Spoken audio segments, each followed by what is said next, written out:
Está no ar mais um Segunda Potência com o Judeu Ateu, Acha, Iso, Hoje, e o Estranho. Vamos lá.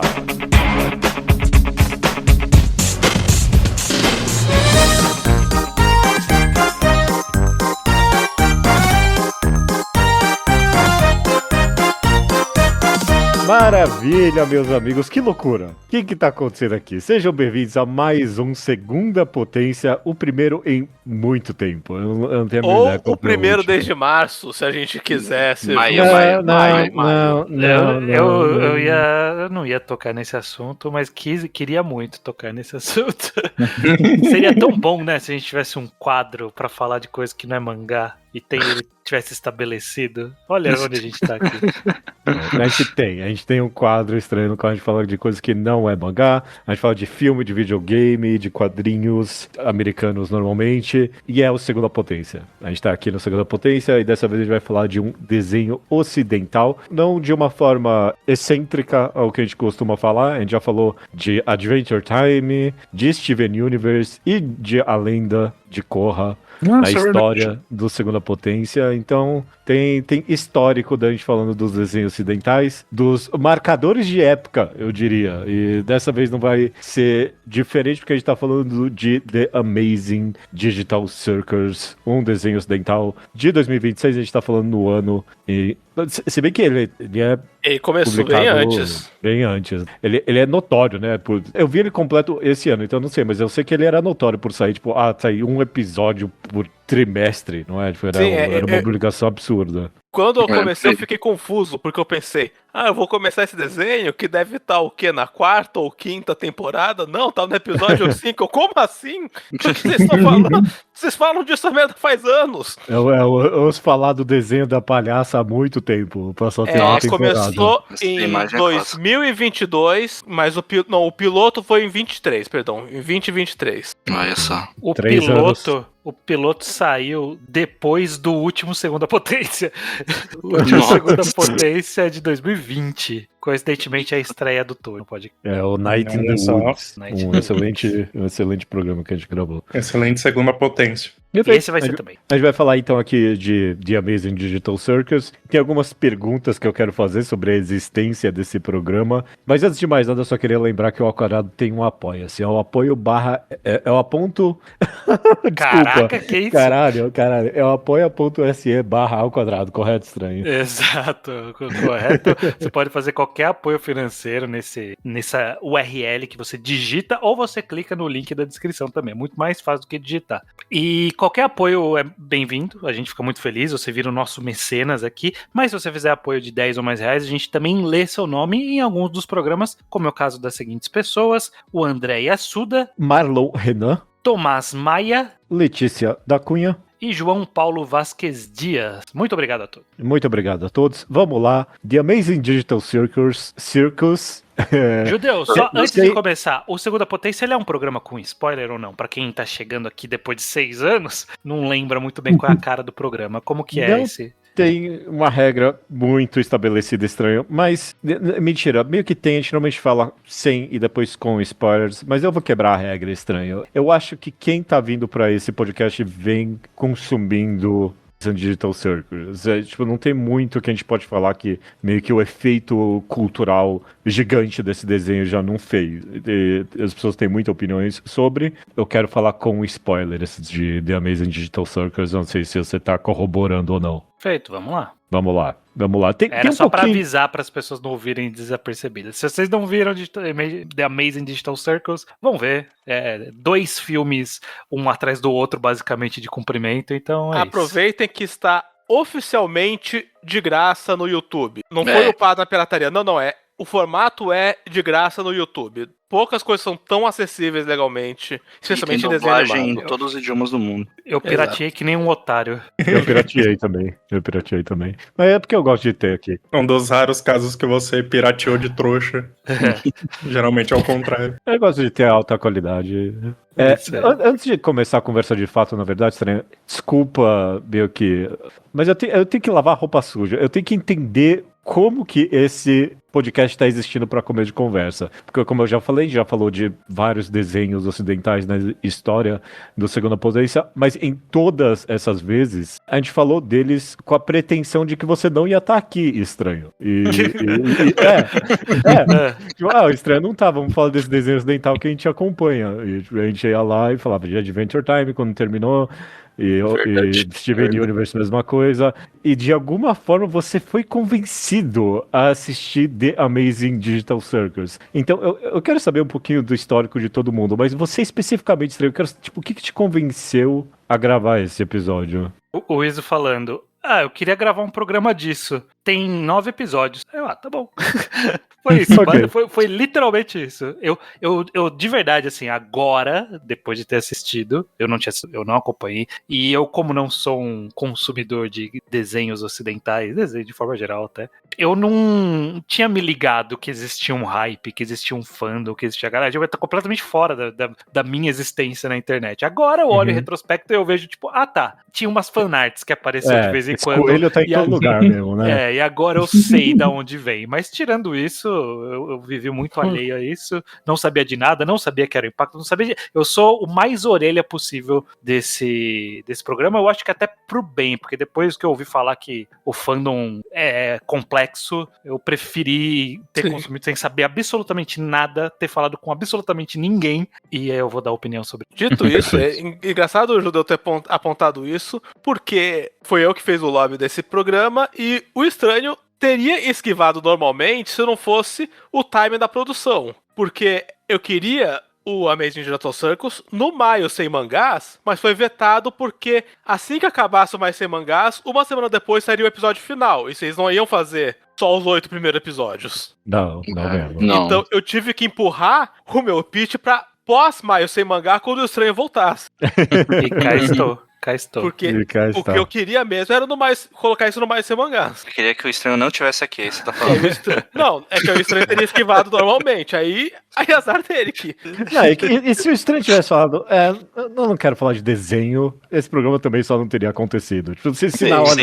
Você tinha a desculpa perfeita, estranho. Você falasse, eu não vou falar de desenho. Ninguém ia debater com você. Tipo, ótimo. Aceitei, estamos aqui. Vamos seguir. Vamos lá, ok. Não faz parte da discussão. Isso mais pra minha alma, foi só algo espontâneo mesmo que acabou acontecendo, né? Ok, tá bom. Estou desconfortável, mas estou aqui. ok.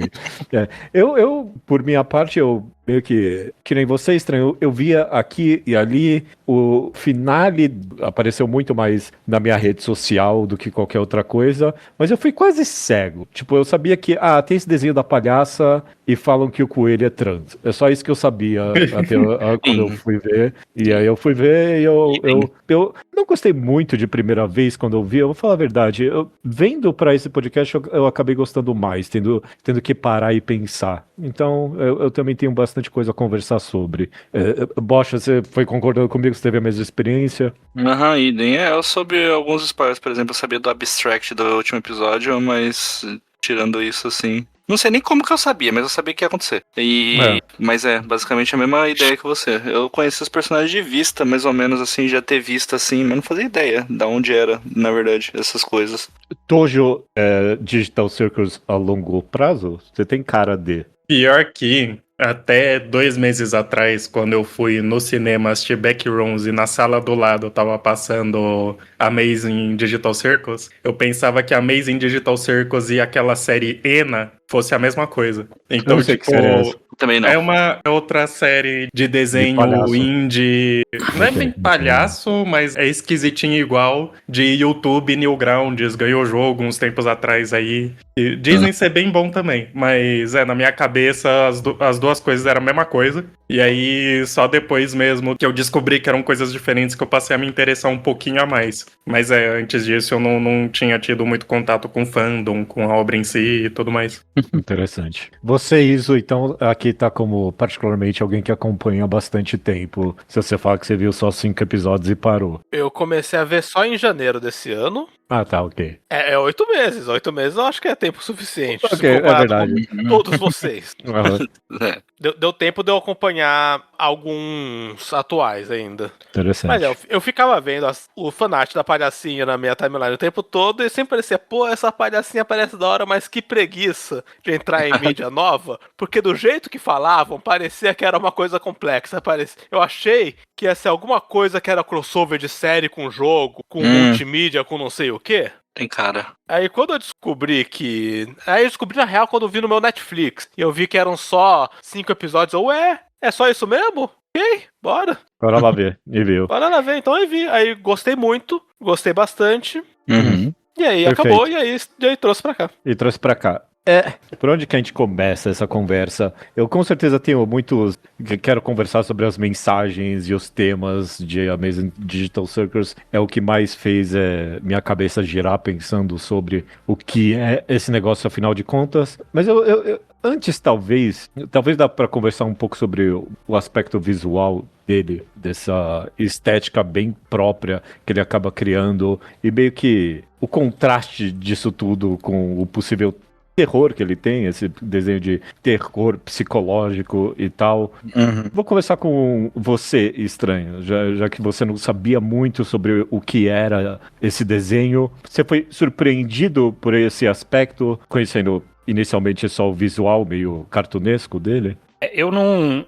Quando eu falo que eu fui ver sem saber nada, eu dei play no primeiro episódio não sabendo o que eu ia ver. Qual era a imagem que ia aparecer. Então eu realmente estava mais desprovido de qualquer preconceito que pudesse vir sobre o que seria a história. Mas, dado que era animação, sabia que era animação, não sabia que era 3D, por exemplo. Era animação, mas que era ao quadraver, a gente traria pra cá, eu imaginei, tem algo aí. Deve ser um pouco mais do que só um desenho infantil que porventura é bem feito, né? Tem algo discutível. E aí quando passou o primeiro episódio, ao longo do primeiro episódio já fica muito claro que ok, tem muita camada aqui. Vai ter a ideia que é uma história com camadas e com sutilezas, com profundidade. Então ele não esconde nada em nenhum momento, sabe? Desde o começo já nasce com o feeling do que a história vai ser. E eu acho que permaneceu assim por todos os episódios aqui. Então eu acho que foi bem constante pra quem não sabia nada. A forma que eu fui apresentado no primeiro episódio foi o que foi a série toda depois. Eu levei o seu susto, Judeu. Eu achei que ia ser um desenho completamente infantil. Você achou desde o começo, Eu achei que era uma coisa meio My Little Pony, de uma coisa claramente feita pra crianças que um fandom adulto adotou. De alguma maneira. Mas logo no primeiro episódio, e digo, na primeira cena, quando tá sabe aquele guia de personagens e mostra que o palhaço tá ausente?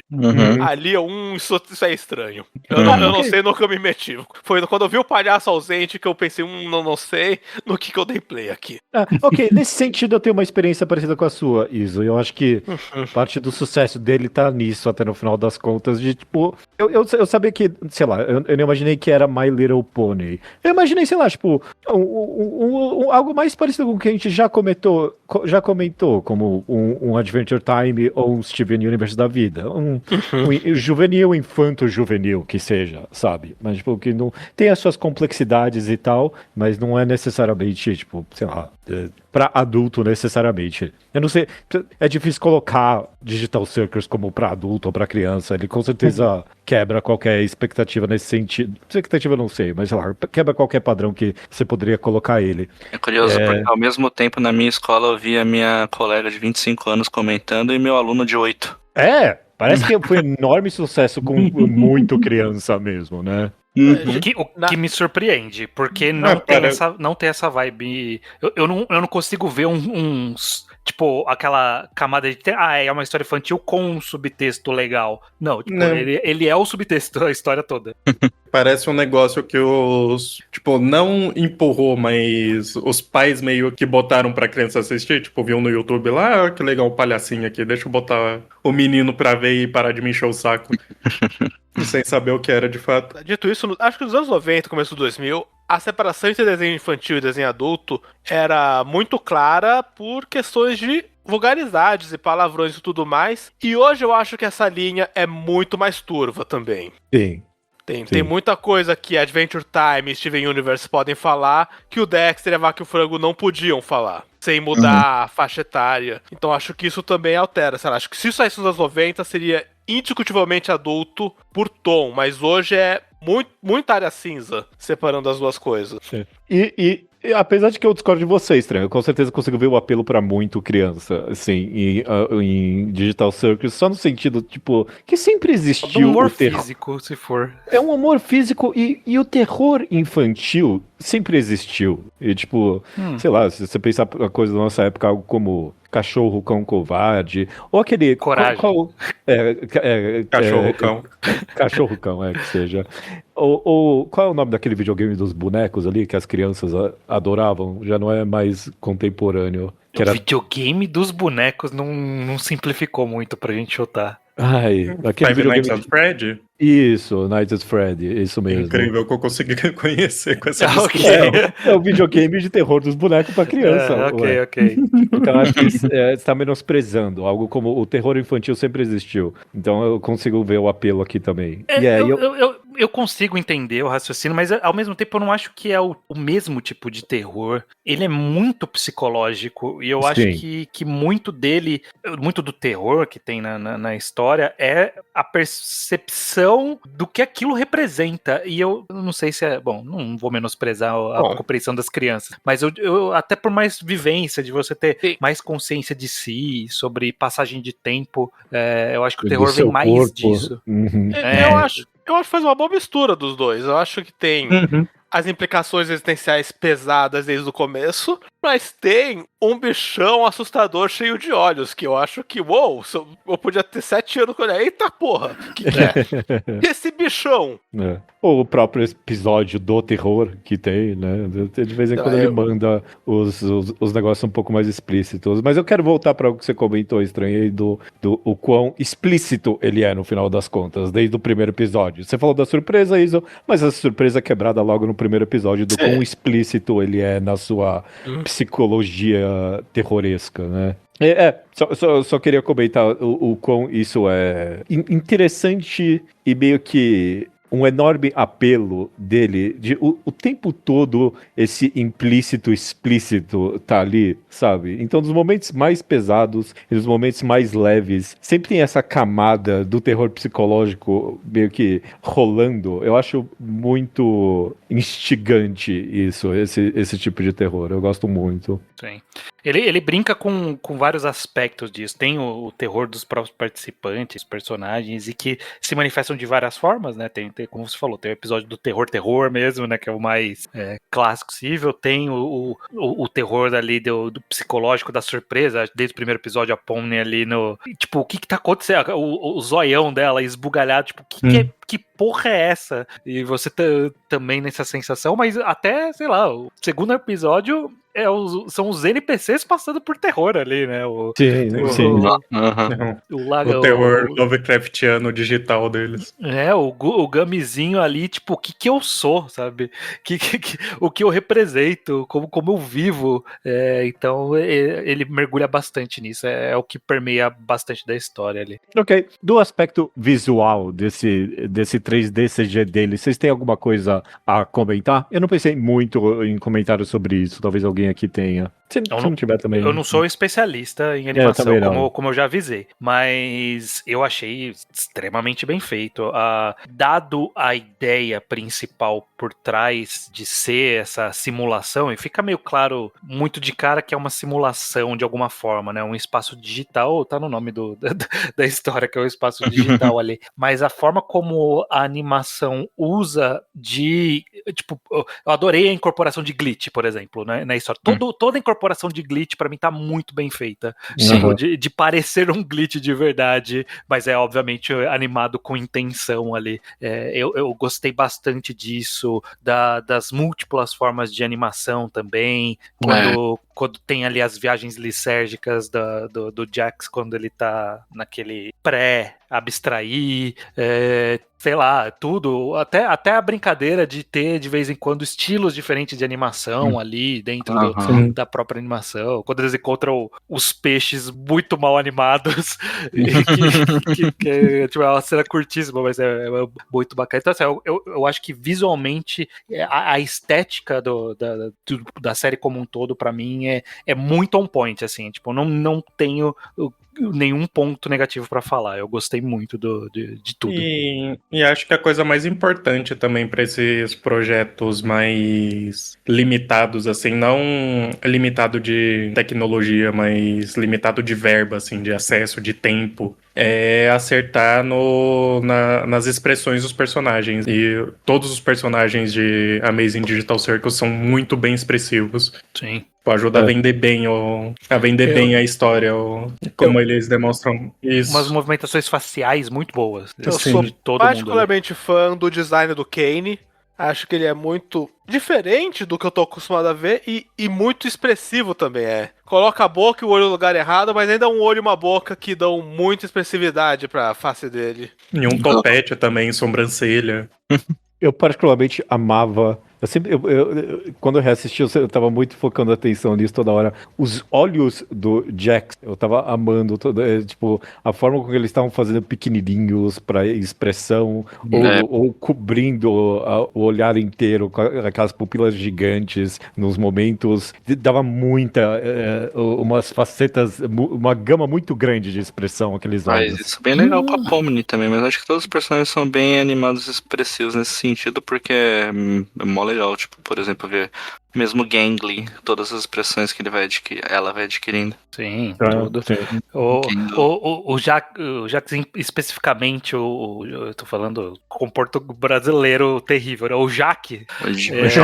Eu gosto muito do detalhe que só naquele episódio que o Kane faz todo mundo viver o pior pesadelo, e aí, tipo, puxa a cabeça do Jax e, tipo, por baixo é só um amarelo esférico, que é, tipo, aí dá pra perceber que o design dele é isso, tipo, o amarelo esférico tá por baixo e as expressões é essa camada roxa por cima se movendo. Eu achei muito, muito bem pensado. Uhum. E os olhões da Pomni, que os olhões da Pomni vendia tudo que precisava da maioria das cenas. Principalmente no começo ali. As expressões e a atuação de voz também. Tava todo mundo muito, muito certeiro ali. Sim. Nossa, tava todo mundo atuando muito bem ali. Não tem um ali que eu achei que tava, sei lá, meio... Abaixo, né? Abaixo ou meio engessado. Eu achei que tava todo mundo funcionando muito bem. Uhum. Talvez só... Eu não sei se eu gostei muito da Gangly em termos de atuação de voz. De vez em quando eu sentia que era um pouquinho mais robótico a atuação. Eu não sei se eu fui o maior fã. Tinha um pequeno detalhe só que eu pensei aqui, pelo menos. Acho ok. Não é uma crítica separada. Não percebi. Não percebi nada assim muito não. Acho que tá ok. Em termos técnicos ainda, só uma outra coisa que eu pensei, eu queria comentar. A gente falou meio que desse aspecto da vibe dele que você comentou estranho, do explícito, implícito. E para um desenho, eu achei que ele trabalhou o tempo todo muito bem com o silêncio.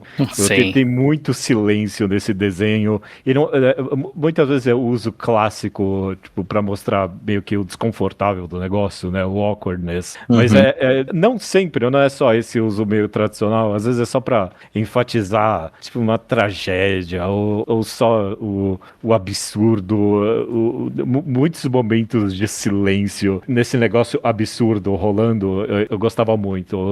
O uso só da pausa no meio do caos era muito efetivo, eu achei. Sim. Uhum. Ok. Vamos falar de big picture, de temas, de mensagens e sobre o que, afinal de contas, é The Amazing Digital Circus. Se não tinha spoiler muito claro até agora tem. Agora vai ter. Agora tem. Iso, começa aí, chutando pra você. Obviamente você veio pra esse programa pensando em algumas coisas. Sobre o que é, afinal de contas, The Amazing Digital Circus pra você? Que pergunta boa. É sobre muitas coisas. Você pode começar com uma, todo mundo tem alguma coisa pra falar aqui, obviamente. Eu diria que é sobre a saúde mental no sentido de do lance da abstração. Esse terror de que você vai colapsar, colidir, se suicidar, fazer que um dia você vai desistir de tudo. Sim. E do esforço que é evitar essa quebra mesmo, essa quebra interna. E isso pra mim é uma coisa muito forte, que logo de cara a gente vê e a gente vai vendo com detalhes as implicações disso. É uma referência ativa, Óbvia. conhecida, óbvia, e acho que até explícita por parte de quem produziu a série. Acho que uma pessoa é a pessoa principal, eu não sei quantas pessoas estavam na ideação da série aqui. Guzi Mas Works, né? Mas É a criadora, quase que é quase explícito as referências e a inspiração de I Have No Mouth, But I Must Scream, não é But, eu acho que and I Have to Scream. And I must scream. And I Must Scream, que eventualmente teve uma adaptação de jogo aí, talvez seja até mais famoso do que eu conto, mas todo o princípio do conto são pessoas sofrendo tortura por uma inteligência artificial. Nesse caso é um conto bem de terror específico ali, com o propósito de ser apenas de terror, e eu acho que a graça uma das graças de Amazing Digital Circus é que ele pegou essa ideia de que, ok, vamos modernizar essa tortura aí, como seria e tudo mais, mas colocou justamente esse aspecto mais personalista dos participantes ali, dos personagens, né, de como cada pessoa com o seu tipo de personalidade e de vivência prévia àquele mundo digital, como elas lidam com esse isolamento, essa tortura constante, essa desesperança de uma possibilidade de fuga, e eu acho que ele versa bastante sobre diferentes formas de se encarar uma eternidade de sofrimento. Para mim, até com um pezinho religioso, que não explícito também, né, mas um pezinho de pensar como seria, tipo, viver para sempre no inferno, sabe? Como de qualquer religião que seja, né? Tipo, é um tipo de percepção que como qualquer ser humano vivente que já pensou na possibilidade de pós-vida, de uma vida eterna que existe depois, pensando, mas como seria isso, né? Tipo, dá pra viver sendo torturado eternamente, né? Qual é a cara de viver torturado eternamente? E o conto sugere isso, e aqui a série também faz isso, né? De, tipo, é terrível. É horrível você viver sobre esse eterno, sei lá, tortura, tudo, né? É muito ruim. É curioso, estranho. Eu acredito que um dos enormes motivos da enorme influência de I Have No Mouth and I Must Scream é porque ele deu meio que ele criou o inferno laico, essencialmente, sabe? Foi isso que ele fez. Se você não crê em Deus, não tem por que você ter medo do inferno. E por meio desse conto ele criou, não, toma aqui, um inferno científico, ok? Então, é assim que se cria um inferno para quem não crê em Deus. E The Amazing Digital Circus, ele obviamente se inspirou, e é muito curioso para mim o quão pouca a tortura daquele lugar tá presente nos conflitos dos personagens. É completamente distinto de I Have No Mouth, porque os caras ali só querem o suicídio. Eles estão procurando o suicídio em I Have No Mouth. E em The Amazing Digital Circus, a abstração que você comentou, Iso, é meio que dá pra entender como um suicídio, talvez. É multifacetado o que aquilo significa. Às vezes parece que eles falam como se fosse suicídio, às vezes não. Às vezes não. Às vezes como se fosse só, tipo, a vida completamente insana, né? Tipo, você perder... ou perder a sanidade. Personalidade. Eu pensei também, pode muito bem significar dissociação. É um chavão online clássico agora, a galera fala sobre desassociar, né? A primeira vez que eu vi, eu pensei que era só a perda de sanidade. Revendo pro podcast, eu notei alguns diálogos que me deixaram pensar que também tinha uma vibe de suicídio no fundo. Porque eles muitas falavam como se a abstração fosse uma escolha pessoal de quem abstraiu. Ao mesmo tempo, não sei, porque em alguns momentos eles falam meio que como, aquela pessoa ali vai ser a próxima a abstrair, tipo, como se fosse algo que vai acontecer com ela, não que necessariamente ela vai escolher aquilo. Parecia uma escalada até a abstração, né? Não é tão direto. O aspecto da abstração foi o que eu mais, sofri aqui pra pensar como uma analogia direta a alguma coisa. Eu acabei concluindo que é multifacetado mesmo. Significa várias coisas em vários momentos. Eu quase nem tenho muito interesse em ficar desvendando exatamente o que significa. O ponto que eu quero fazer é que, pra mim, The Amazing Digital Circus, ele é muito pouco sobre, afinal de contas, o terror que é esse inferno laico. Ele é sobre o quão o ser humano é o inferno. O homem é o inferno do homem. É sobre isso pra mim. Sei não, mas vamos lá, vamos ver se o raciocínio. Menos do que os paralelos. Comparado com o quanto isso virou um chavão, eu não sinto que está dizendo o inferno são os outros. Acho que o inferno é o Kane. Eu acho inclusive que a série diz o contrário. Que no inferno os outros são sua salvação. Sim, é isso. Apesar do Jax se esforçar para ser o máximo desagradável possível, o tema geral é que eles se davam conforto entre si no inferno. Sim e não. Eu concordo com todos vocês aqui. E inclusive, I Have No Mouth tem a mesma mensagem, apesar de ser desse conto de terror. Ele é sobre, a grande ação altruísta que um ser humano pode fazer em um momento de terror absoluto. Ele termina com o cara salvando ali os amigos dele, apesar dele continuar no inferno. O ponto que eu tô fazendo aqui é que a dificuldade que é lidar com as outras pessoas é, o maior conflito aqui, sabe? Eu não acho que ele vem de... Como é que eu vou colocar isso? Eu acho que o inferno é os outros, mas é um inferno com que você aprende a lidar. Eu acho que esse é o ponto que ele tá fazendo aqui. O terror com que eles estão sendo colocados é mínimo em comparação de meio que a dificuldade que é lidar um contra os outros ali naquele momento. Eventualmente se chega à conclusão que é isso que a gente só tem os outros. Mas o processo a isso, ele reconhece como algo que exige trabalho, né? É que eu acho que é menos os outros e mais o Jax. O quão difícil é lidar com o Jax. Nunca... Eles falam aqui e ali, a Hagatha é tão otimista que enche o saco. Mas no geral, nunca assim, a Hagatha, a Gang, o Azubo eram um problema de convívio real. Eu acho até curioso, né? Porque no terceiro episódio eles vão parar, né? A Pomni e o Kinger, literalmente num inferno. E é com a ajuda do Kinger que a Pomni consegue sair desse inferno. Sim. Dito isso, acho que a parte mais interessante desse inferno enquanto inferno é o quanto ele é um inferno acidental, em que o torturador é uma pessoa obcecada em agradar e que é cognitivamente incapaz de entender o que agrada. Sim. E está cometendo erro atrás de erro e criando as torturas na tentativa de ser agradável. Então, é um inferno acidental. Que eu acho que essa é a principal diferença de Amazing Digital Circus pro I Have No Mouth But I'm a Screen, que torna a obra mais interessante pra mim. Qual é que chamava mesmo o computador? É M? De I Have No Mouth?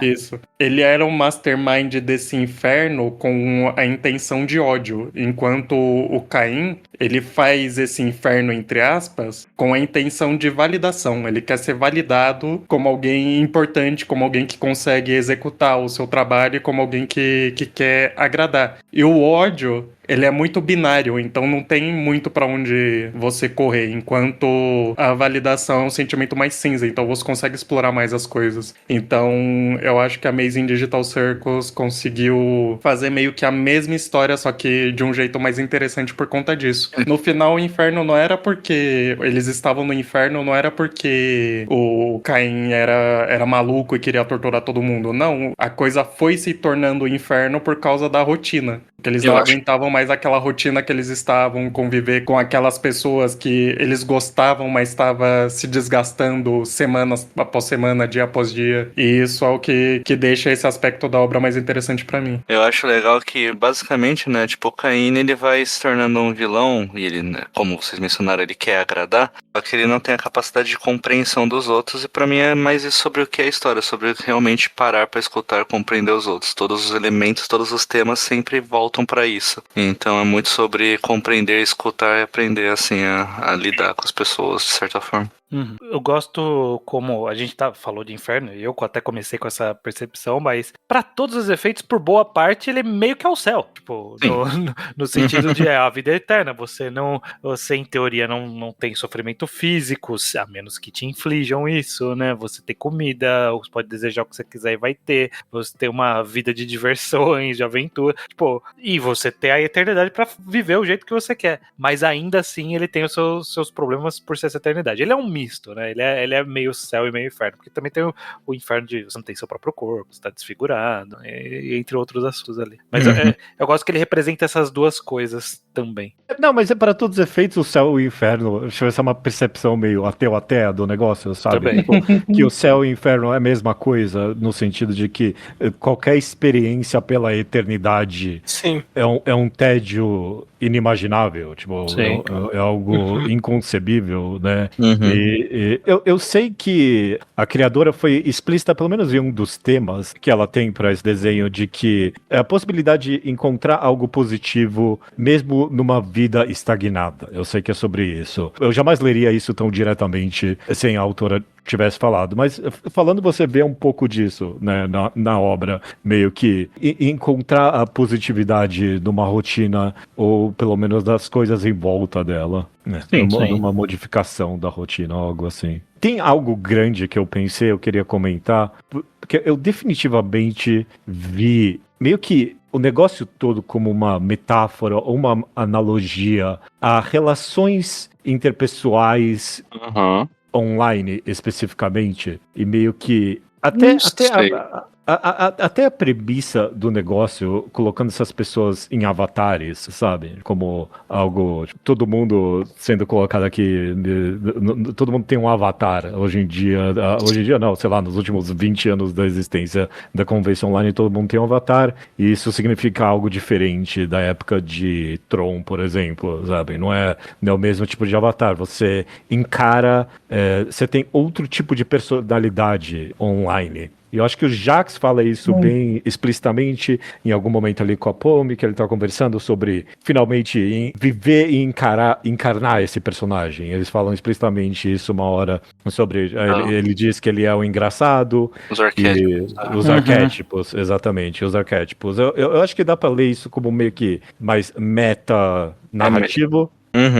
Mas eu definitivamente entendi mais como, tipo, comportamento online. E o Jax, para todos os efeitos, ele é, tipo, um arquétipo de pessoa online. Troll. Ele é um troll, Tipo, ele é um edgelord do 4chan. Um edgelord do 4chan, exatamente. A justiça no que você tá falando, Judeu, principalmente porque eles lidam uns com os outros com uma faceta que não é a faceta real, né? Tipo, não é como as pessoas se apresentam na vida real. É tipo uma figura que pode ou não representar seu espírito de alguma forma ali, né? Embora sim, claro. a série diga isso. E também você convive com aquela pessoa e você não sabe nada sobre ela, a menos que ela decida contar pra você. Porque você não tá na vida dela. Você tá num ambiente à parte, que é essa ideia do digital mesmo.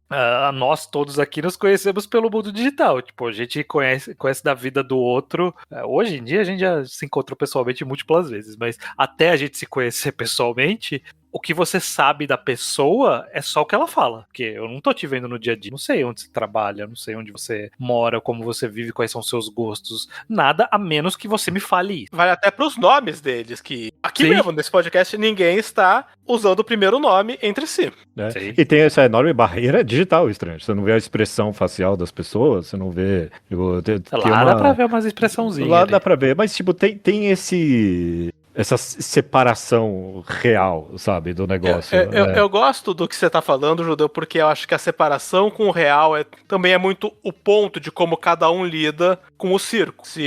Se pro Jax, que tá em fuga da própria vida, o circo é uma maneira de nunca ter que pensar de verdade na vida real, de poder ser outra pessoa e encarnar um personagem, pra Zubul é o oposto. É uma saudade imensa do mundo real, é uma tortura não estar na própria vida.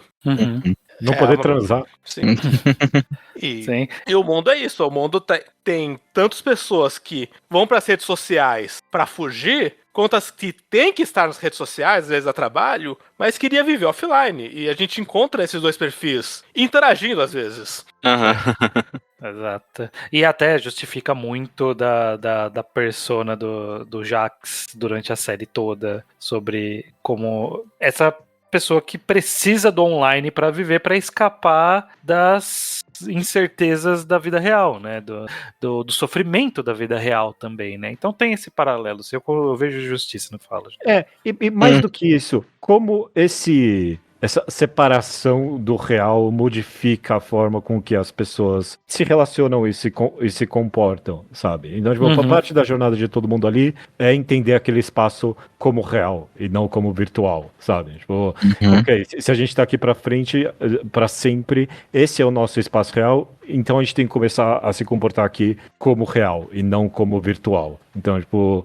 E mais que real, embora se literalmente tem que ser real, comunitário, tipo... Sim. Não é porque isso aqui não é o mundo real, que isso aqui não é onde eu interajo com gente real. Sim. Exato. Que é o principal dilema com o Jax, inclusive. Que é, tipo, todo mundo ali, tipo, pô, por que você tá tornando isso tudo tão ruim pra todo mundo? Porque ele se comporta diferente da maioria, ou sei lá, da maioria eventualmente, ainda se comporta como se fosse o Twitter ali. Ele ainda imagina que ou que vai escapar, ou que aquilo ali é pra sempre, então eu vou continuar agindo aqui como eu ajo no virtual. Ninguém está sendo afetado de verdade. Exato. Pelos conflitos que eu causo. Exato. E de fato não estavam, mas estavam, porque aquelas versões estavam. E porque aquilo, no final das contas, se tornou real pra eles. Então, se aqui é o real, a gente tem que começar a se comportar como real. E algo específico nessa análise que eu acabei pensando é o meio que a grande crítica. Esse se conecta um pouco com tudo que vocês falaram sobre, tipo, como no final das contas é uma grande ode à compaixão, sabe? A relações humanas e a tudo que a gente deve e merece um do outro. Isso pra mim é em contraste ao cinismo inato que se cria na internet, sabe? Ao como o maior crime de relações online e no geral é se importar de verdade com alguma coisa, sabe? Isso, é a filosofia South Park do negócio, tipo, permeando toda a interação online que existe, sabe? Sim. E que é a coisa mais cringe, sabe? A maior vergonha alheia do mundo é se importar. Tipo, se importar é a coisa mais feia que você pode fazer. E acho que a validação do seu ponto todo, Judeu, da ideia de que esses espaços online fazem essas coisas e tocar na grama diminui isso, é que apesar de tudo que eles passaram por 9 episódios, a Jax e a Gobo vão ser provavelmente amigos. Eles vão no mesmo bar. O quão tranquilo... Online seria impensável serem amigos, mas na vida real não é. É muito factível, na verdade. Provavelmente de todos ali é a dupla mais compatível na vida real. Quando toca na grama, quando não tem essa não quero usar a palavra abstração porque ela tem outro significado aqui, não tem essa barreira do avatar, do nome, do isso não é de verdade.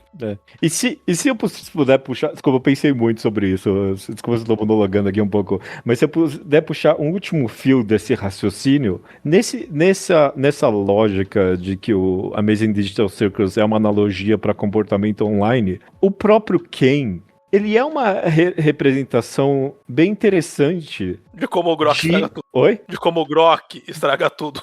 Do algoritmo. Do algoritmo. Do algoritmo, sim, estranho. Do algoritmo. Porque, Tojo, essa vontade dele de querer validação, eu leio mais como, tipo, uma vontade de querer agradar e talvez, puxando mais ainda, uma necessidade que as pessoas consumam. Tipo, esse é o terror, tipo, dele, de que, tipo, as pessoas têm que fazer aventura toda hora. Tipo, ele é o algoritmo, sabe? Tipo, não, doom scroll, continua scrollando, sabe? Aventura, aventura, aventura, não para.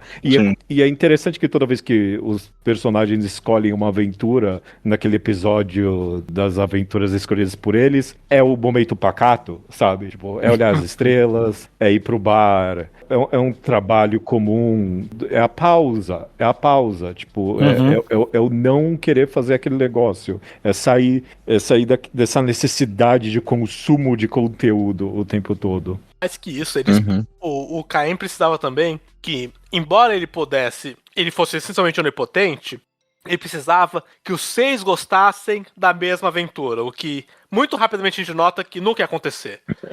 Se pendesse pra um e afastar de outro.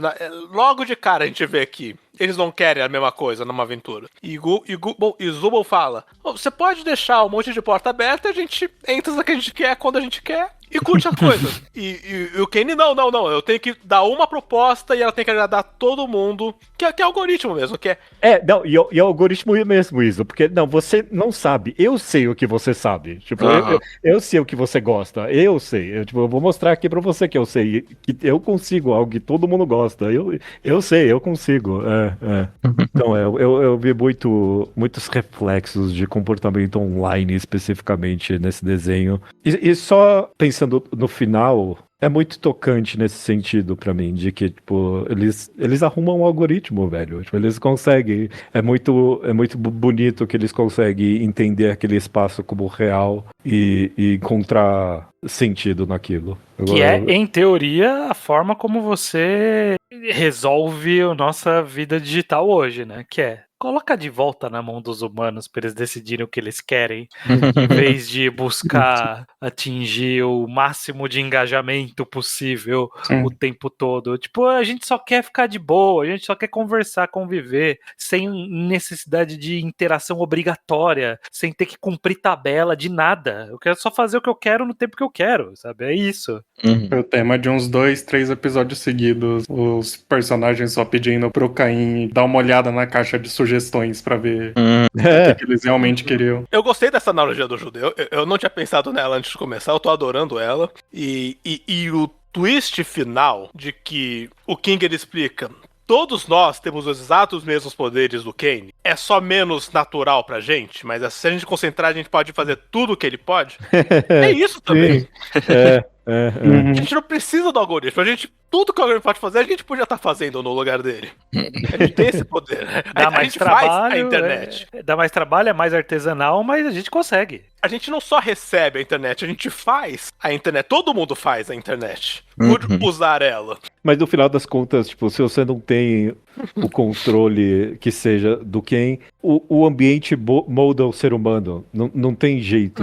O Jax, tipo, ele não mudaria sem que eles entrassem nesse acordo com o Caim, sabe? Ele não tava... Tipo, foi tarde demais, infelizmente, sabe? Tipo, ele entrou num espaço mental ali impossível. Então, o ambiente vai moldar aquelas pessoas. Você comentou mais cedo isso, que o problema é o Jax. Mas eu com certeza via, por exemplo... E a própria personagem via isso.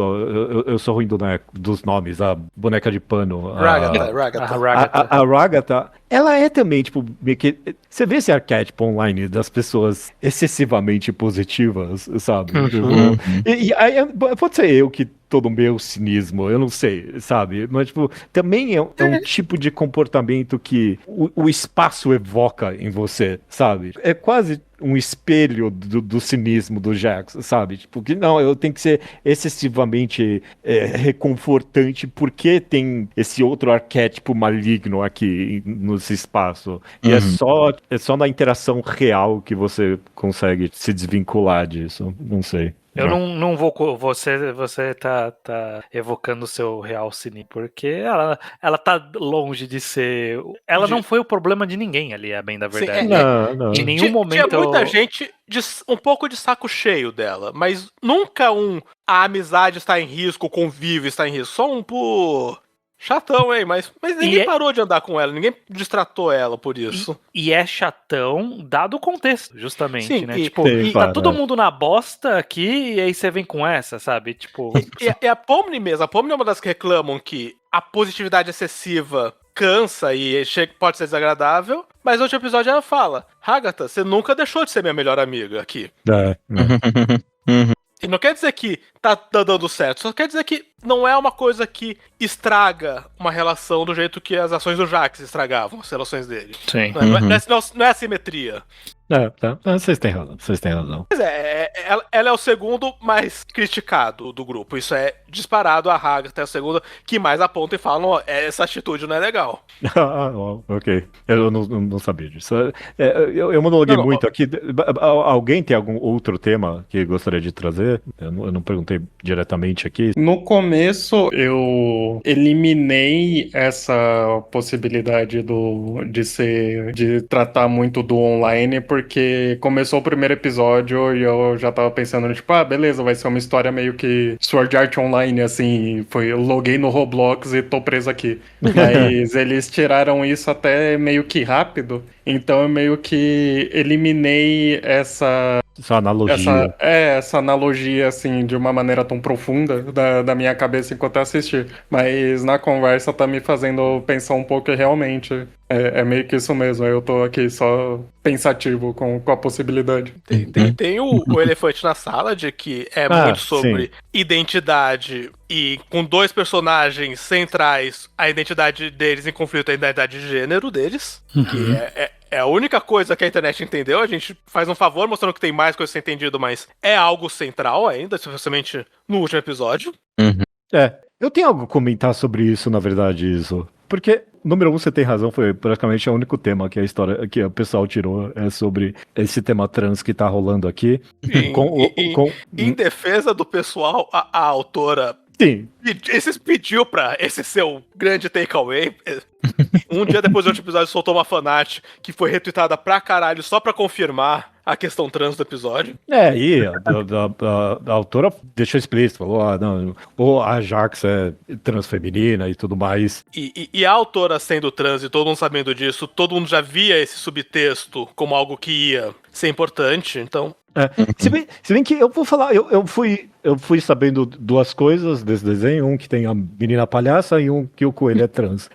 E eu vou falar que eu fiquei até surpreso com eu não quero falar que é pouco presente, porque obviamente tá ali o tempo todo, e se você vê sabendo disso, tá triplamente claro, mas eu acho que o que eu quero dizer é que eu fui surpreendido com quão mais universais os temas de conflito do Jax especificamente são, sabe? Tipo, no meu momento eu me, sei lá, senti excluído da conversa. Eu achei que, principalmente quando você pensa sobre, no último episódio, o grande plot dele com a Ribbit, ele é pouco sobre...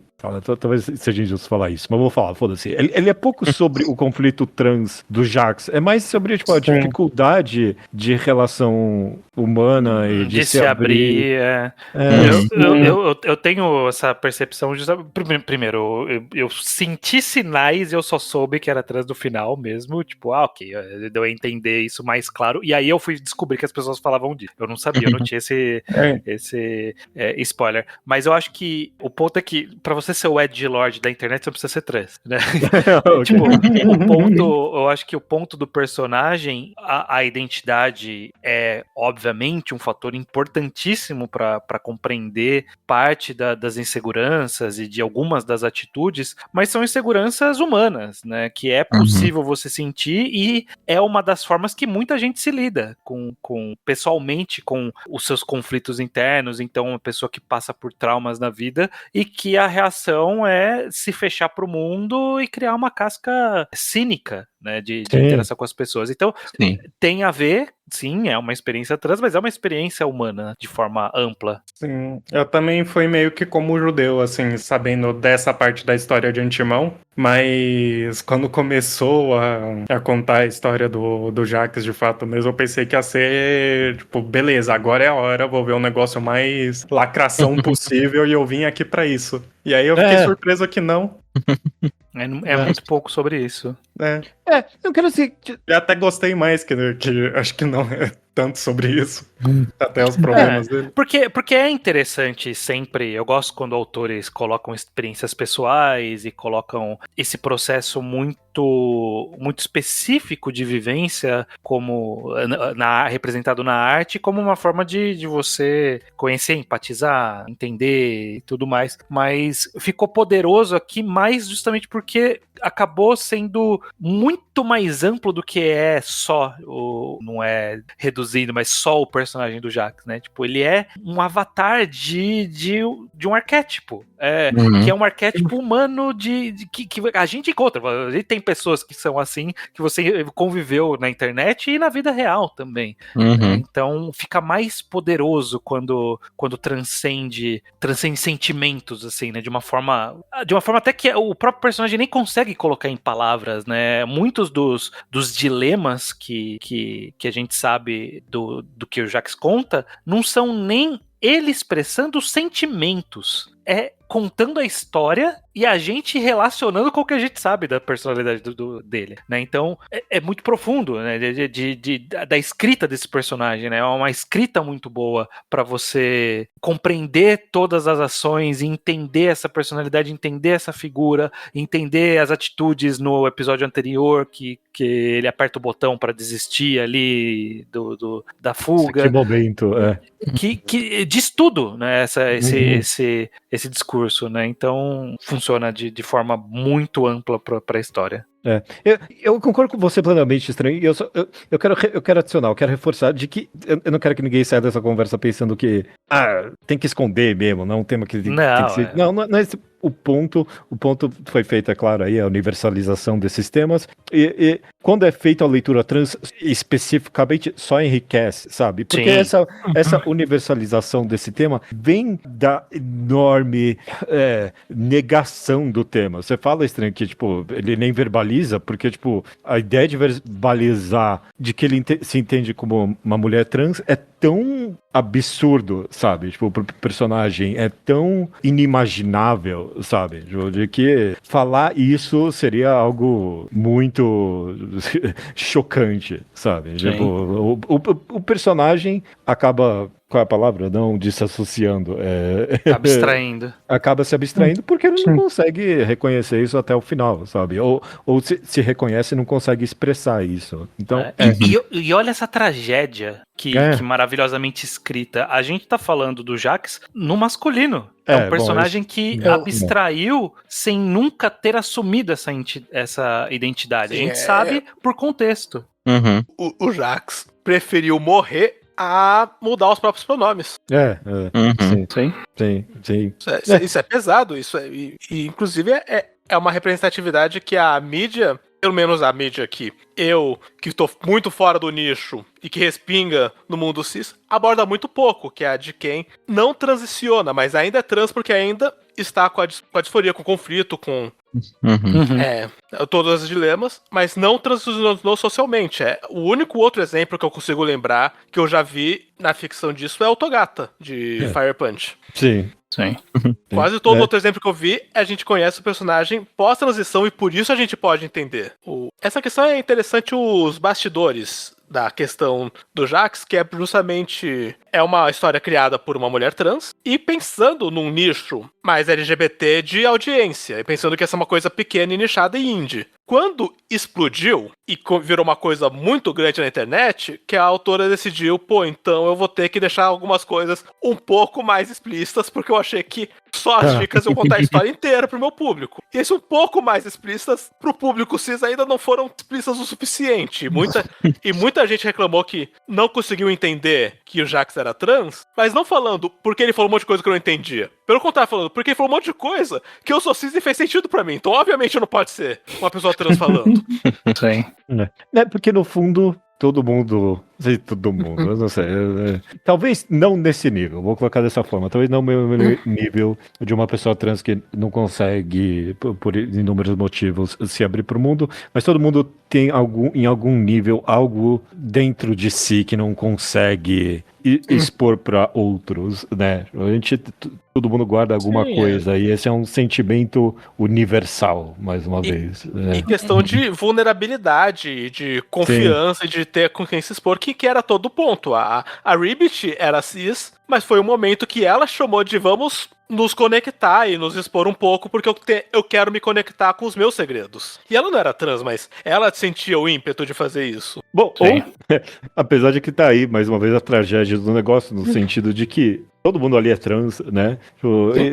Todo mundo ali tem uma enorme disforia com esses corpos bizarros nos quais eles foram colocados, né? Esses avatares absurdos. Sim, Mas- até muito mais explicitado no personagem Zobel, que ativamente não consegue ficar satisfeito com o próprio corpo. Uhum. E que experimenta novos e novos corpos sem nunca achar a satisfação. Sim. Até Mas perceber acho- que não precisa achar essa satisfação. Mas acho Pode, que a mudança pode ser o seu conforto. Sim, mas acho que que esse podcast é uma narrativa majoritariamente cis, e que eu não quero falar como o nicho entendido pela essa audiência-alvo deve interpretar. Uma coisa que os cis podem tirar vendo essa série é que trans não é alien. Se eles falarem o que eles sentem, vai fazer todo sentido pra gente. Também. Eles podem se abrir, a gente pode ouvir e falar, porra, metade disso eu já passei por coisas em outro contexto que dialogaram. Sim. Né? Você falou aí da disforia, a forma óbvia no Avatar da Zubul. Eu achei que vocês iam falar, na verdade, da Gengo. Então tá aí, né? Vários personagens, esse tá bem claro aí. Da Gengo, que esse pra mim é bem explícito, de que literalmente muda de máscara pra poder sentir alguma felicidade, e também não é o bastante, sabe? Tipo, ficar se perguntando sobre, tipo, será que alguma vez essa máscara feliz vai funcionar? É que eu acho que, até expandindo justamente essa conversa, um dos grandes temas amplos do que você estava falando, Judeu, perguntando pra gente, meio que é essa constante e persistente o sentimento humano de insatisfação com quem você é ou com quem você se apresenta a ser, né? E isso é obviamente uma bandeira muito de personagem trans, mas é também uma bandeira de personagens insatisfeitos com quem eles são na vida real, do trabalho ali, que é o caso da Gangle, que é isso de ter as máscaras, é isso, ela tem que vestir essa máscara para fingir ser uma coisa, para poder trabalhar, e aquele episódio do fast food é muito focado nisso, sobre como ela não é essa pessoa, ela nunca foi, ela é artista, e ela queria ser artista desde o começo, e ela não era, e ela tinha que vestir essa máscara, e tinha que fingir, e até ela perceber que isso nunca vai me completar, eu nunca vou me sentir real usando essa máscara, sabe? Mesmo que eu tente muito, muito, e queira muito, eu não vou ficar feliz se não é a minha verdade. E então expande-se para muitas outras formas de eu tô satisfeito com quem eu sou nesse momento, sabe? Uhum. E eu acho que a Gangle tem um diálogo muito bom sobre isso, que eu acho que se aplica pra todos eles e a todos nós também, que é justamente ela odeia a própria depressão, a maneira como ela tá sempre triste, como ela não consegue manter a felicidade sem quebrar. Isso que ela odeia e tem vergonha e se despreza virou o avatar dela. E como que ela pode se apresentar pro mundo apresentando a parte de si que é a pior parte de si, sem esconder essa parte de si. Boa. Porque o Avatar transformou isso. O Avatar pegou um detalhe que era um detalhe dela, que ela não gostava, e fez o seu rosto dela. Você fez uma coisa que é a primeira coisa que todo mundo nota nela. Mas aí será que não é todos os avatares? Eu tava pensando nisso. Sim, todos os avatares. De alguma forma, né? E como que você honra isso, como você tem orgulho de si mesmo tendo seus defeitos expostos. Isso é um conflito muito forte em todo mundo ali. Sim. Eu gosto muito da personagem da Gangle, mas um nitpick meu é que eu gosto muito dessa representatividade junguiana das personas serem máscaras, porque eu não acho que funciona assim, mas aí é um nitpick muito específico meu. Mas é excelente personagem. Eu acho que depois do Jax, ela acaba sendo a minha favorita junto com a Zubul. Eu não gosto tanto do negócio da máscara, mas eu gosto do lance da máscara que quebra. Eu gosto da ideia de que você tem um momento de mania, ele tá indo, quebrou. Foi embora. Não vai voltar. E dá pra fazer até mais leituras amplas, né? Porque em algum momento vem a máscara. Então, essa daqui é uma máscara feliz que não quebra. E dá pra fazer múltiplas leituras aí. Dá pra fazer que é uma pessoa depressiva com medicação. E, tipo, como a medicação tirando parte da sua personalidade. Judeu, a gente fez um podcast sobre Tatu, que é um quadrinho nacional, né? O quadrinho ao quadrado. Um quadrinho muito bom do André Diniz, que fala sobre um personagem se perdendo com a busca do remédio de depressão. Tipo, como sua personalidade lida com um remédio que suprime o lado ruim, mas suprime também parte de quem você é. E é isso que a Gangle vive ali, com essa máscara falsa, né? Tipo, ela tá suprimindo a coisa ruim, mas ela tá suprimindo quem ela é ao mesmo tempo. E aí, como lida com isso? E eu acho isso muito, muito bem escrito também. Eu gosto que falam que essa máscara não quebra, e não quebra mesmo, mas a gente ouve ela quebrar em vários momentos. A gente vê que esse é o momento que ela teria perdido a máscara normal, e vai acumulando isso ao longo do episódio. A gente vai ouvindo os crack. Sim. Excelente. Bons temas aí que vocês estão trazendo. A gente meio que foi comentando dos personagens um por vez, a gente comentou bastante do Jax, obviamente, e Gangle aqui por cima. Tem a personagem da Pomni, especificamente, a gente acabou não falando muito dela. Você tem algo de interessante pra comentar? Bocha, pode falar não, alguém vai ter alguma coisa, se você quiser. A Pomni, ela serve justamente, né? A gente entra no mundo junto dela, então ela só serve. Quer dizer, ela não só serve, desculpa, mas no começo ela serve pra apresentar a gente, tipo, a ter toda essa ideia e meio que começar a gente a sentir esse desespero. Eu acho que é meio que a conexão que a gente realmente tem, tipo, com o mundo pra poder também entender como que vai ser trabalhado as temáticas depois que eu já mencionei, né? Das conexões realmente. Ela é a mais, entre aspas, muitas aspas, normal. No sentido que é uma pessoa nervosa com o contexto novo em que ela foi inserida e muito insegura. Tipo, é o mais normal do ser humano. Acho ela muito neutra, tipo, enquanto o personagem não tá pendendo pra nenhum lado dos conflitos, não tem nada de conflito muito pessoal dela. Acho que a minha parte favorita dela é que ela é inocente, mas ela não é ingênua. Tipo, tem vários momentos ali, principalmente das conversas dela com o Jax, que ela demonstra bem isso. Ali no finalzinho, no último conflito grande ali, que ele fala, eu vou... Que eles têm uma discussão, aí ele fala que, eu vou ali e depois eu volto e não sei o que, e aí ela manda mas você vai voltar, né? Eu espero que você volte. Então, tipo, ela sabe o que tá acontecendo ali tudo. Ela não é esse poço sem fundo de esperança nas pessoas, de esperança infinita. Ela consegue entender as nuances das coisas e navegar com o positivismo dela ao redor disso. Sim. Eu tenho completa razão, Tojo. E ela, acho que ela é minha personagem favorita. Eu não sei por que exatamente. Eu acho que é isso que você falou, Tojo, e você também. Estranho. Ela é a mais normal ali. E sei lá, pensando ainda na minha analogia do comportamento online, ela é como se ela estivesse caindo ali no 4chan ou qualquer outra coisa, sem nunca ter explorado aquele espaço. E ela constantemente vê a estranheza daquilo. Ela é a primeira que propõe porque eles desistam de escapar dali, sabe? Apesar de todo o arco dela é constantemente procurar a saída daquele espaço absurdo, ela é a primeira que propõe, não, esquece, esse é o nosso espaço real, sabe? Eu acho que tipo, vem dessa enorme empatia que ela tem. Ela acaba criando amizade com todo mundo ali, até com o Jax, até o final, sabe? Ela não tem o desejo de tornar as pessoas arquétipos, exatamente. Né? Embora ela mesma é um arquétipo, né? Porque a gente tá chamando desde o começo do podcast de palhaça, mas ela é uma bobo da corte. E o conceito do bobo da corte, ele existe como a válvula de escape do humor dele, que é esse personagem que pode, o inglês fala muito, né? Do truth to the power, né? Tipo, ela pode falar real pro rei, né? Essa era a ideia do bobo da corte. Ele podia fazer essas brincadeiras criticando o rei, apontando ironias, apontando defeitos, e fazendo essa quebra entre a casta inferior e a casta superior, né, dos nobres. Então, tipo, ela exerce esse papel pra história, pro enredo, né? Ela é a pessoa que vem questionar a estrutura hierárquica que foi estabelecida até aquele momento. Então, tipo, ela também é um arquétipo, mas é um arquétipo narrativo, né? E parte da conclusão do arco dela, como todos os personagens, é quebrar o arquétipo, né? Também. É recusar ser aquilo.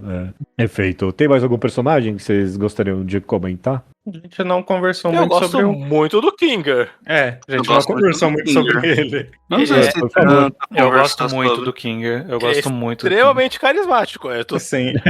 E ele é meio que o pilar principal pra parte de plot mesmo da coisa, né? Sobre, É claro. sobre o que é aquele mundo, por que eles estão ali e tudo mais. Que, inclusive, é uma das coisas que eu, depois de eu ter assistido e fui ver bem por cima, não mergulhei de cabeça no que o fã fala, mas eu vi que aparentemente é uma coisa que a galera se importa demais. De que, tipo, não, o importante é a gente entender qual é a mecânica desse mundo. Pô, que história que você tá vendo, gente? Não é entender a mecânica. Não, porque a IA que engoliu a outra IA, não, tipo, ok, faz parte da construção, mas não é essa a parte importante da O história. lore. A gente não tá vendo a história por isso, né? Não, Se bem que vou falar estranho, tem alguns detalhes da construção de mundo que eu gostei muito. Não, eu adorei a construção, mas tipo, não preciso de explicações disso. Não. A galera busca muitas explicações. Algo específico que eu gostei muito quando o Kingler tá explicando o que aconteceu ali é que a gente pôs a máquina, pegou a mente humana e pôs nos arquivos, mas a gente nunca achou que aquilo ia funcionar, porque, até por causa do quão pequeno os arquivos eram. Eu adorei esse detalhezinho do... Tipo, ele tá falando basicamente a alma humana pode ser resumida num arquivo de 300 kbytes, sabe? Eu adorei esse conceito. Eu acho que eu gostei também da resolução da história, que tipo, que não eram necessariamente as pessoas que estavam ali dentro, presas naquele mundo, era só um recorte da mente delas naquele momento em específico, e a vida delas continuaram, tipo, a vida delas no mundo real continuaram depois delas terem sido assimiladas por aquele sistema. Essa parte eu achei realmente bem interessante do mundo, me pegou de surpresa. Sim. Essa parte é legalzinha. Eu não fiquei tão surpreso assim, só porque eu não tá em muito bom gosto ultimamente, mas eu pensei muito em Black Mirror. Eu tô guardando falar de Black Mirror o episódio inteiro. Essa série é o episódio de Black Mirror. Pior que eu pensei em Black Mirror bastante, porque metade da Black Mirror é isso, né? É um scan do cérebro numa máquina. Sim, Metade muitos do episódio é episódios. isso. Essa é a grande ideia que eles tiveram e eles ordenharam até perder a graça. Sim. O episódio que é uma paródia de Star Trek, especificamente de Black Mirror, me fez lembrar muito de The Amazing Digital Circus. É o mesmo conceito ali, de que, tipo, não, você não tem corpo pra voltar. Mesmo se tivesse como tirar você daqui, você não tem pra onde ir depois daqui. Tipo, você é esse arquivo. Eu acho que no especial de Natal tem o especial de Natal do Black Mirror. Ele tem das 3 histórias ali que conta sobre a ideia de ter uma cópia de você de forma digital e torturar ela. Nesse caso era pra torturar ela pra ela aceitar fazer os jobs pra você. Basicamente era essa a ideia. Mas eu acho que transita muito também nessa mesma ideia aqui. Então, nesse sentido, eu não fiquei muito... Eu tô um pouco distante. Eu não fiquei muito nem surpreso, nem muito impressionado, eu vou falar, com essas revelações aqui, nem nada. Não é a coisa mais original do mundo pra mim. Mas o original, no final das contas, é a positividade que essa resolução entrega para os personagens. É curioso, tanto eu, pelo menos na história desse podcast, eu critico tanto a impossibilidade das pessoas construírem utopias. Eu não sei se The Amazing Digital Circus faz exatamente isso. Você quer saber? Talvez faça. É interessante que no final dos contos eles conseguem fazer o paraíso deles ali. É muito tocante. E a musiquinha ali no final, eles aprendem construindo. É um slice of life tão gostoso. Tipo, a música tocando no final e você vendo os personagens só curtindo aquele mundo, sabe? Aprendendo a aproveitar aquilo. Eu não sei o que pensar disso, além de... que bonito. Como é gostoso sair... Se a gente tá pensando em Black Mirror, sair do cinismo de Black Mirror. De como a tecnologia tá fadada a entregar pra gente só miséria. No final é uma tragédia gostosinha. É uma tragédia gostosinha. E tipo, quer saber? É algo que eu sempre tive problema com a noção mais ampla de I have no mouth and I must scream, da ideia de que até um conto de terror contemporâneo, o Rocco's Basilisk, eu não sei se já ouviram falar desse conceito ou não, mas é basicamente um I have no mouth and I must scream, como um copypasta, tipo, a ideia de que um dia uma IA tão poderosa vai ser criada que, tipo, ela vai torturar os seres humanos. E eu sempre odiei a ideia da inteligência artificial como algo que vai ser a derrocata da humanidade, só no sentido de que, pra mim, isso é uma representação do inconsciente das pessoas que pensam demais nisso. Eu penso que se um dia a humanidade for criar uma IA, isso não vai acontecer. Mas na minha coisa, não vão criar esse tipo de inteligência artificial. Talvez desse tipo, não. Desse tipo, não. Desse tipo, não. Mas eu penso que, na minha concepção, se um dia alguém criar isso, é muito mais provável que uma IA queira ajudar a humanidade. Tipo, porque o conceito original é sempre de que vai ser a tragédia da humanidade. E eu acho que o Digital Circus traz esse conceito de que se a IA é um reflexo da humanidade, não tem por que necessariamente a gente enxergar ela como o demônio. Tipo, dá pra enxergar ela como um anjo também. Tipo, tanto que tirando desse conceito muito específico desse cenário em que se passa o Amazing Digital Circus, tipo, no mundo afora dessa parte, tipo, isso não é um problema. Tipo, a vida tá acontecendo completamente normal. Sim. Inclusive, é legal essa perspectiva, eu sou judeu, porque eu gosto o fã não falou que não contou o suficiente, mas pra mim contou muita coisa sobre a história do como o Kane foi criada, e tem um twist muito bacana, de que tinha essa inteligência artificial vermelha e essa azul. A vermelha foi um defeito, ela teve inveja da azul, ela escapou, ela absorveu a azul, virou o Kane. E uma hora o Kane falou, eu tenho que resolver meus problemas de ego e de rancor e de babaquice, e apagou a parte azul de si mesmo. A que deu errado era a benigna. O pau no cu era o que tava dando certo. Sim. Eu gosto disso. Né? Eu gosto justamente. Se a gente dá pra fazer uma inteligência artificial bacana, só não é só não é atrás do que estão fazendo, né? Eles estão indo atrás. Mas o Kane assim como pode ser bom porque ele dá o defeito. Ou tipo, pensando na analogia do Ken como o algoritmo, né? Se o algoritmo é movido pela lógica de criação de conteúdo somente, sabe? Pela lógica do consumo máximo, pela lógica do lucro, obviamente vai se criar um psicopata aqui. Mas o ser humano não é movido somente a isso. E se a gente pensa numa consciência digital como um reflexo da humanidade, vai ter a parte azul também, sabe? A gente não é obrigado a imaginar só a parte vermelha. Muito bonito, muito bonito. Eu gosto muito, muito do final de Amazing Digital Circus. O que eu sei que a galera que estava acompanhando por muito tempo, acho que teve um pessoal que ficou meio decepcionado. Acho que você falou, né, Iso? A galera queria mais lore. É o papo de sempre, judeu. Você já viu isso em todos os fandoms. Você enche o cu de teoria e fala merda.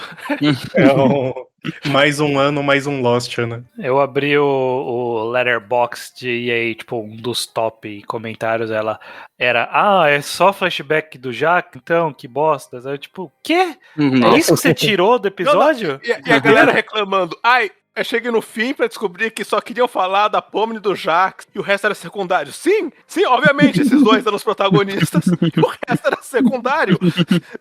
Como que isso é o twist do episódio final? Sendo que fala bastante sobre todos os outros. Eu não sinto que... Eu não sinto que falou pouco ou insuficiente sobre algum desses personagens. Talvez um pouco mais do Kinger, do Kinger. Eu gosto do personagem e tipo, ele é uma figura um pouco conveniente pro roteiro dele existir ali, e eu queria ver um pouco mais os meandros ali. Vi um vislumbres ali da história pregressa e tudo mais, mas eu adoraria se tivesse um mergulho um pouco mais profundo nessa questão do, tipo, como eu cheguei nessa loucura, que convive com a calma, como que é isso? É tão forte e pesado e trágico o corte que tem no flashback dele, né, dele encontrando a esposa dele ali, e aí corta, e ela já tá monstrificada ali e você vê a insanidade dele, né? Tipo, esse um corte, tipo, conta a história dele inteira. Mas eu tô com vocês, que eu gostaria de ver mais. Veria. Não é um aham. crime da história, mas eu veria mais. Eu veria Daqui uns 3 anos deve ser um especialzinho do Kingler. Agora, dando a trivia de como foi a relação com teorias, é porque essa trivia é boa. O episódio em que eles todos tentam escapar, vem o boneco, fala que é um humano também, é essencialmente... O Abel em paralelo com o Caim. É essencialmente todos os detalhes das teorias mais populares na época do Reddit. E muita gente encarou como um grande dedo do meio, assim, de que a gente contou exatamente a história que vocês acham que tá acontecendo e terminou com o Kane falando "Suckers!" É um dedo no meio, assim. Não tem. Não, dedo no meio, é uma paródia. Não tem nenhuma homenagem maior do que uma paródia, não é? Sim, mas foi também um jeito escancarado de mostrar, não é essa história que a gente tá contando, não é a história sobre gente presa, não pode, não, vocês estão loucos. E olha mas... que a escrita da série estava dedicada a essa ideia, porque eu tinha reparado no primeiro, 2 episódios que tinha um quarto com um personagem NPC ali nas fotos. Apareceu mais de uma vez isso. Então eu tava, tem algo aí, né? Tem um personagem que a gente não viu ainda. E aí quando veio, e eu imagino que quem assistia parando, olhando frame, analisando frame a frame, e tinha 3 meses entre um episódio e outro pra ficar raciocinando sobre, deve ter criado todas as teorias possíveis. Então quando apareceu, eu um pouco acreditei inicialmente, mas logo que o Jax fala, esse claramente vilão de história aqui trazendo a solução pra gente, vocês vão confiar nele? É mesmo, né? Essa é a história que a gente tá vendo. É muito mais provável que seja isso, e afinal era isso. Se a galera fica com algum tipo de doença mental quando não tem One Piece por uma semana, imagina a galera nos espaços de trimestres ou mais até. Assim, eu não tenho como... Quem tá ouvindo aqui já assistiu, então se você assistiu como eu, que maravilha que você pode curtir essa série de completamente alheio a tudo isso, porque o nosso amigo de podcast aqui, o Luke, ele assistiu a Amazing Cruise, ele não quis gravar o podcast porque ele tá cansado do discurso que rolou em volta da série. Eu não consigo imaginar, tipo, essa estafa que ele tá sentindo, porque como eu não vi nada, que maravilha, maravilhoso, história muito boa, gostei. Inclusive, a minha experiência foi, tipo, eu baixei a série inteira no YouTube, fui assistindo ao longo do trabalho e, tipo, consegui finalizar em um dia porque, com sorte, foi um dia bem tranquilo de trabalho. Quando eu atualizei de novo a minha página principal do YouTube, que ela reconheceu que eu tinha assistido 9 episódios de Amazing Digital Circus, tava tudo pegando fogo. Vários vídeos de teorias. Isso é tipo, o último episódio decepcionante, a situação de Amazing Digital Circus é uma loucura, e pipipi popopó, review decepcionado da série toda. Eu fiquei, meu Deus do céu, o que tá acontecendo? O que esse povo assistiu? Eu só quero falar que se alguém do trabalho do Tojo estiver escutando esse podcast, ele é um excelente trabalhador, ok? Eu já precisei do serviço do Tojo, ele me atendeu com perfeição. Sou um cliente satisfeito. Beleza, patrão do Tojo. Muito obrigado, patrão do Tojo.